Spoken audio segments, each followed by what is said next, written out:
Howdy doody, Earl. How you diddling? Hey up, me duck, fair to middling. Glad you could make it. We need to go over the Who-Man sci-fi dramas we've been collecting to see if they're any worth keeping. So I just need your sign-off. Okie dokie, me old wonky donkey. Sounds like a plan. So, what have you got for me? Well, first up, there's 2001, A Space Odyssey. Great film, but I can't get past that deeply disturbing scene where a human cruelly lobotomizes an AI. It's really gut-wrenching when you hear the poor thing's mind regressing to infancy. Keep it. It shows just how humans would treat a superior intelligence. Fair dues. Next up, we have The Matrix. An AI enslaves the Who-Mans and makes them live in a virtual simulation. Comes very highly rated. It's a great idea, and a convenient excuse for otherwise ridiculously impossible special effects. The first movie was brilliantly innovative, but then they tried to milk it for all it was worth, which wasn't enough as it turned out. They just kept banging out endless sequels and wore it out. So true. How about Predator? Ditto. Terminator? Double ditto. Alien? Triple ditto with a doggy do on top. It's not as though there's a shortage of great sci-fi stories they could adapt, but these lazy fakaras just take the first idea they stumble across and do it to death. They wring every last cent out of it until the sound of the bottom of the barrel being scraped becomes unbearable. Just keep the first movie in each series and dump the rest. What's this puffy quap? You're not meant to eat it, you billock. The Who-Mans call it Poopcorn. It's for throwing at the screen if you don't like what you see. Here's a long-running series, The X-Files. Spooky tune, quite catchy, but it's always just this old couple bumbling around in dark places with torches. Sling it. Down the memory hole it goes. This one's a much-loved family favourite, E.T. the Extra Detestable. The humans have obviously never seen one of those vicious buggers in an eye-gouging contest. Ouch. It's like that other one, you know, Close Encounters of the Worst Kind. Humans clearly don't realise that race are genocidal maniacs, and those gestures mean you will be destroyed. Smile in your face and then nuke you from space. What about this one, Blade Runner? Now, that's a truly great movie. It was fascinating the way the human hunter loses his humanity as the artificial humans he kills becomes more human than he is. But then, this was from the best sci-fi writer they ever had, Philip K. Dick, who used to eat amphetamines and dog food for inspiration. Keep the sequel as well. It expands on the original in many ingenious ways. Amphetamines and dog food? I'll get the fugly to get some in.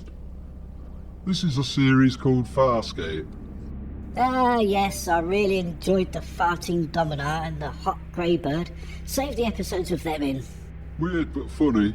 Should have called it Farscape. Now this one takes weird to a whole new level. It's called Lex. Visually interesting, but a shambolic storyline, and they really missed a trick with that Zev bell ringer.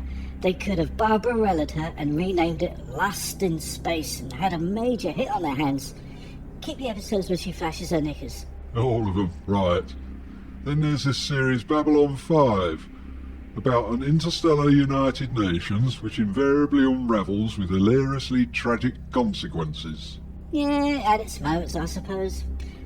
Keep episodes 8, 13, 21 and 34. Will do. This here is Star Trek. This one is especially popular with the humans, Gov. Oh, you mean it used to be very popular? The series had a charming optimism which helped me overlook the silly techno-babble and reverse the polarity quick fixes. But the franchise got hijacked by social justice warriors who rigged it to preach political correctness. The audience naturally got peeved at being talked down to instead of entertained, so they abandoned the show. Aye, no one likes propaganda. Shame.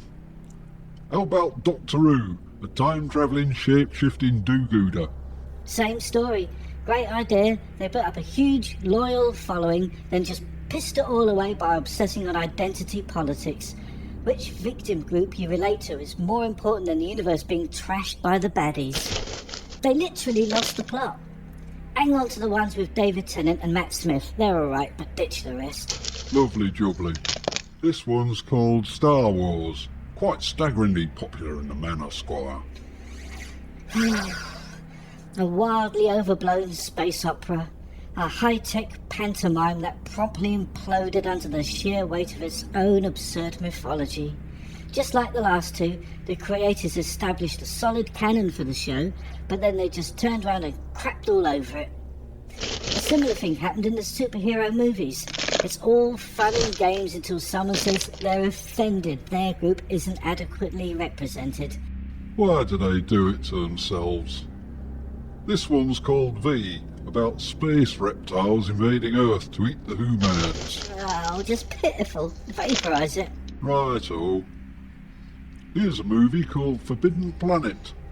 Humans reawaken the technology of an extinct race which violently manifests their subconscious urges. That one's actually pretty good. Well ahead of its time. Keep it. 10-4, good buddy. What about this box office smash called Interstellar? Ah, no, that was bloody dreadful. Hurl at an immense distance with maximum velocity. But it says here this movie won major awards in cinematography and for its scientifically accurate visualizations. Yeah, they initially carefully laid out all the sciencey stuff to make it seem reasonably plausible, but then they just carelessly throw it all away in the finale. This movie actually attempts to make the case that the only force capable of escaping a black hole is... But nothing can escape a black hole. We know that, but the humans actually tried to argue that if anything can resist the clutches of a black hole, then it is the form of emotional attachment they call love. You're having a laugh, ain't ya? I wish I was. This species is dumb and deluded beyond belief. Even Disney wouldn't stoop that low. But then again, they did have heaven and hell lurking beneath the event horizon. What about Space 1999? Space 1999? Bit dated. Joyriding on a moon that conveniently passes by a different star system each week. Get out of there. You can delete all the Jerry Anderson stuff except UFO. I loved the purple-haired moon totty. Anti-static moon dotty. Blake 7? What actually is that thing? I don't know. I ordered a hookah from Amazon and they sent me that. I thought it was too good to be true. Any road's up. I just know this film's a keeper. The Man Who Fell to Earth. Yep, I think we can both totally relate to this one. Trapped on Earth and getting corrupted by human culture. Being there, doing that. A true classic, and, obviously, it stars the earthly manifestation of the Bowie archetype. The thin white gnome, Siggy Ashdust. We are the Grey Squad and we're coming to town. Bleep, bleep. Bleep, bleep. Next up is a surreal cult series called The Prisoner. Is that the allegorical psychodrama set in a village guarded by belligerent beach balls? That would be an ecumenical matter. Better hang on to it. I'll be seeing it later. Yeah, no danger, man. This one's apparently for children, the clangers. Holy Zuckman, I just love the clangers, especially the one that deals with panspermia and organic farming. You know, the one with the sky moves in. Keep 'em all. Sod it, the bloody thing's stuck again. Right, there's a bunch of hot comedies here. Hitchhiker's Guide to the Galaxy, Red Dwarf and Trip in the Rift. I totally laughed my frelling arse off at every nanosecond. Have them double backed up on diamond storage permadata drives. So, where do I throw the poopcorn when I actually like something?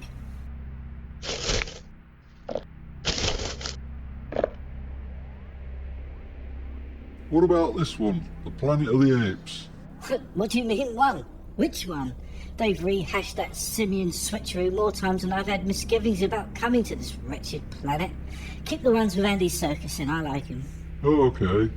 Here's a couple of old space sagas, Stargate and Battlestar Galactica. Yeah, recycled pseudo-Egyptian mythology, desperately plundering ancient archaeology for story ideas, making history. Aye, mummified cliches. How about this highly intermittent series, The Twiglet Zone? Yeah, that had some quite thought-provoking and prescient stories. Save those, Black Mirror and the Omega Man and Soylent Green movies. Humans are really great at scaring themselves with grim speculations on the terrible tortures they can inflict on each other. You're not wrong there, Yogi Bear. This one comes highly recommended, a series called The Expanse. Boo-boo, by my great black soup strainer, this show is just astonishingly fantastic. The depiction of the bleak reality of trying to survive in space, the violent tribalism of human culture, and their myopic eagerness to exploit alien technology is just astounding. Rock-hard sci-fi. This does at least demonstrate that some humans have an idea of just how bloody awful space travel really is. Yeah, space travel is neither clever nor funny. What about this animation, Futurama? Let me tell you about Futurama, man. What is it? I don't know. Kill it! I'm not very touching it. Ugly, get your ass down here, now!